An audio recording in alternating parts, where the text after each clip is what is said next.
Nous nous trouvons à un croisement critique dans l'évolution humaine. Une des routes mène à la tyrannie et à une possible autodestruction.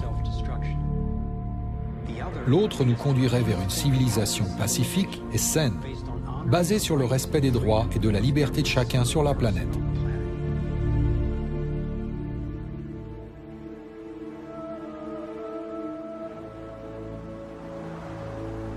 Pour partir dans cette direction, il ne tient qu'à vous et moi de dégager cette route. Le temps est venu de dire assez. Il existe une autre voie. Je pense que tous ensemble, nous disposons de la connaissance, des ressources et des solutions nécessaires pour relever ce défi.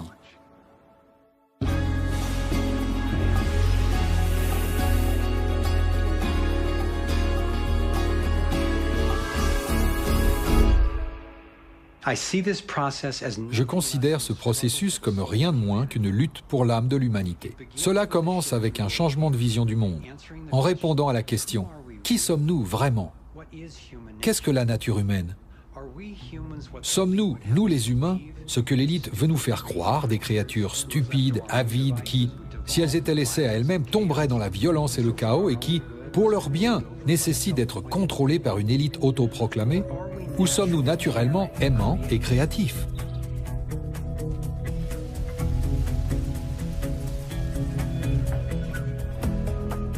Je crois que quand les gens seront en bonne santé et qu'ils auront ce qu'il faut pour survivre, nous pourrons créer un monde basé sur l'intégrité, la liberté et la compassion. Un monde dans lequel chacun pourra prospérer. De laquelle de ces deux visions sera fait notre avenir? C'est à nous de choisir, maintenant. Le programme de l'élite dirigeante résulte d'une vision du monde destructrice, basée sur leur croyance qu'il n'y a pas assez pour tout le monde, que certaines personnes sont plus méritantes que d'autres et que leur propre sécurité dépend du maintien d'un contrôle absolu sur le reste d'entre nous. En bref, leur vision du monde est basée sur la pénurie et la peur. Mais aussi puissants qu'ils soient, les architectes du nouvel ordre mondial ne peuvent créer leur abominable vision sans notre complicité. Pour les arrêter, pour rendre leur programme obsolète, nous devons nous réveiller. Nous devons agir. Il s'agit du dernier effort, d'une phase particulière de la civilisation. C'est le dernier souffle, et j'utilise souvent la métaphore de la chenille se transformant en papillon, car la chenille croque son chemin à travers l'écosystème. Elle est très destructrice, mange 300 fois son poids en une journée, jusqu'à n'en plus pouvoir, se suspendre et s'endormir, avant que sa peau se transforme en une chrysalide solidifiée. Puis dans son corps, vous avez ces cellules imaginales, comme les appellent les biologistes, qui se forment, et le corps de la chenille devient une véritable source nutritive pour ces cellules. Mais ce qui est important au sujet de cette métaphore, c'est que l'ancien et le nouveau coexistent pendant un laps de temps. L'essentiel pour la chenille, c'est de préserver sa vie. Aujourd'hui, c'est un gouvernement désespéré qui essaie de contrôler le pétrole au Moyen-Orient et qui veut promouvoir l'énergie nucléaire et tout ce qui va avec. Ils en savent long, mais ils doivent se protéger eux-mêmes. C'est leur travail. Mais si vous aimez les papillons, il ne faut pas marcher sur les chenilles. On ne peut donc pas les détester, cela ne donnerait rien de bon. Mais si vous désirez de l'énergie alternative, ne demandez pas à une administration de l'économie pétrolière de la produire pour vous. Nous devons la produire nous-mêmes. Nous, cellules imaginales, devons montrer qu'elle est moins chère, plus rentable et plus efficace. Notre travail consiste à construire le nouveau monde. Si nous avions une vision globale pour nous dire que la crise est une naissance et que l'on a besoin de tout le monde, que tout le monde pourra obtenir ce qu'il désire vraiment, nous pourrions transformer ce monde de désespoir en la renaissance de la créativité et de l'amour de l'homme. Il peut sembler que l'élite dirigeante dispose de toutes les cartes, mais nous avons beaucoup d'atouts dans notre manche. D'abord, parlons chiffres. Peu de gens appliquent sciemment le programme de domination. La plupart de ceux qui participent à la mise en place de ce plan ne comprennent pas le tableau d'ensemble auquel ils prennent part.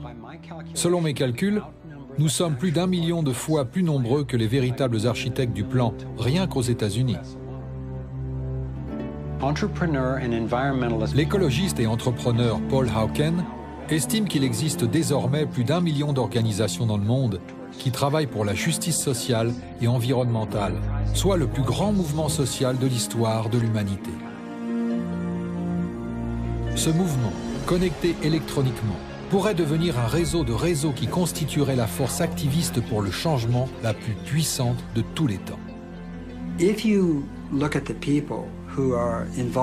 Si l'on se penche sur les personnes qui sont engagées dans la rénovation de cette terre, qui s'impliquent pour stopper les dommages, résister à la déprédation, nourrir le changement et réimaginer ce que signifie être un humain, même sans être optimiste, on a la surprise de constater qu'il y a dans ce monde un groupe de personnes extraordinaires, beaux, splendides, fervents, qui se bat pour tout ça. Le second atout dont nous disposons est que tous les centres de pouvoir que l'élite contrôle nécessitent notre participation. Si un nombre suffisant d'entre nous lui retire son soutien, leur plan ne peut pas fonctionner. C'est vrai pour les banques centrales, les institutions militaires, les médias institutionnels, le gouvernement et bien d'autres. Et suivant l'exemple de Mahatma Gandhi et de Martin Luther King Jr., nous détenons le pouvoir de non-participation non violente. Essayer de dominer la vie des autres requiert une quantité énorme d'énergie, de ressources et de tromperie. D'un autre côté, si nous nous tournons vers la liberté, nous avons pour nous la force évolutionniste de la vie et ce que Gandhi appelle Satyagraha, ou le simple pouvoir de la vérité. En Inde, on trouve des milliers de villages qui sont désormais des zones de liberté. Nous n'accepterons donc plus les brevets, nous ne coopérerons plus de la même manière que Gandhi n'a pas coopéré avec les lois sur le sel. Nous ne permettrons pas que les substances chimiques et les cultures génétiquement modifiées s'installent dans nos écosystèmes parce qu'elles menacent la biodiversité.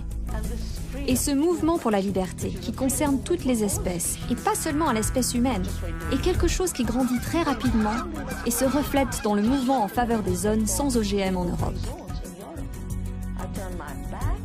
En un clin d'œil, un autre millier de zones sans OGM, 90% de l'Italie, 90% de l'Autriche. Les zones de liberté par rapport aux graines et à l'alimentation créent des changements conséquents. En Bolivie, un mouvement citoyen a pris d'assaut les rues en tapant sans arrêt sur des pots et des poêles et est finalement parvenu à stopper les entreprises étrangères à racheter leurs ressources d'eau. Bien que les médias institutionnels fassent de la rétention d'informations, il existe un nombre incalculable de belles réussites qui se produisent chaque jour dans le monde entier.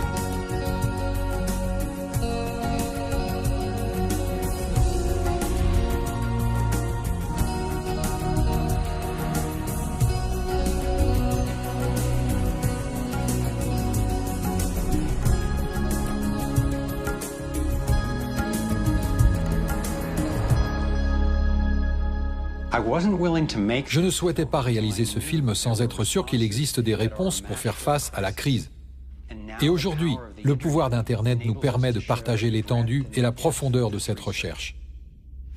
Nous avons passé des années à créer un vaste site web, thrivemovement.com, qui rassemble tout et diffuse l'information, ainsi que ce que nous pouvons en faire. Il est accessible à tous. Vous y trouverez vraiment votre propre module de navigation pour aller plus loin dans les sujets principaux abordés dans le film, code, problèmes et solutions.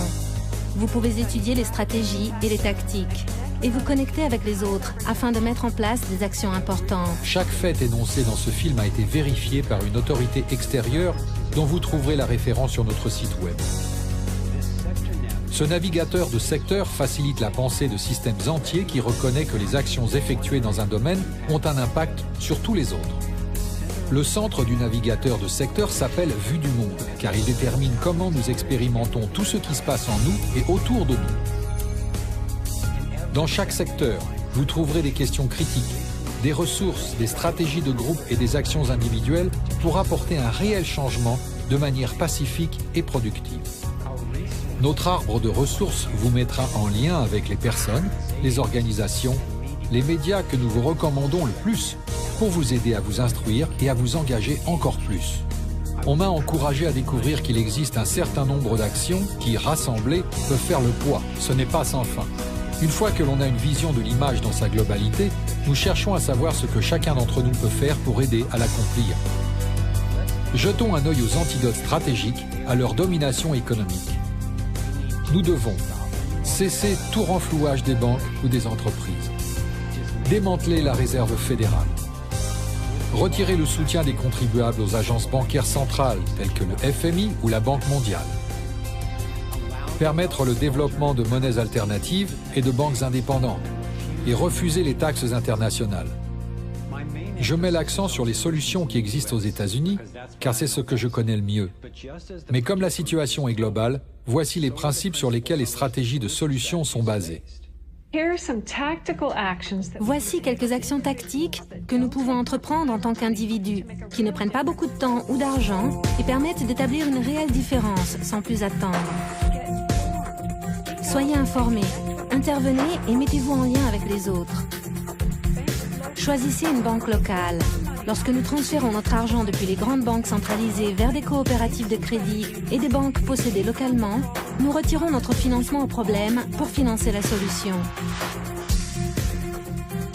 Achetez et investissez de manière responsable.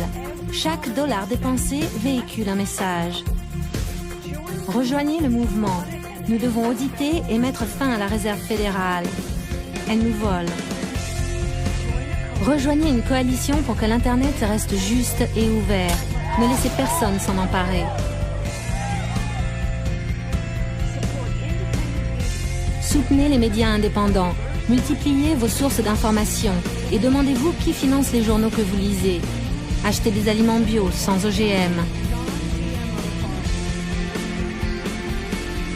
Militez pour des élections honnêtes, pour la traçabilité des bulletins de vote et pour une réforme du financement des campagnes électorales. Le Congrès nous rendra des comptes uniquement lorsqu'il ne sera plus financé par des entreprises privées. Exigez de nouveaux modes de production d'énergie renouvelable. Demandez un débat ouvert sur l'énergie libre.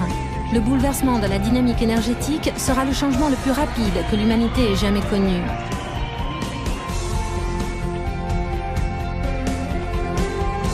Participez aux actions de masse critique.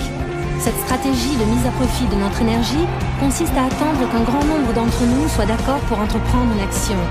Imaginez 1 million de personnes agissant à l'unisson. Imaginez bien plus encore.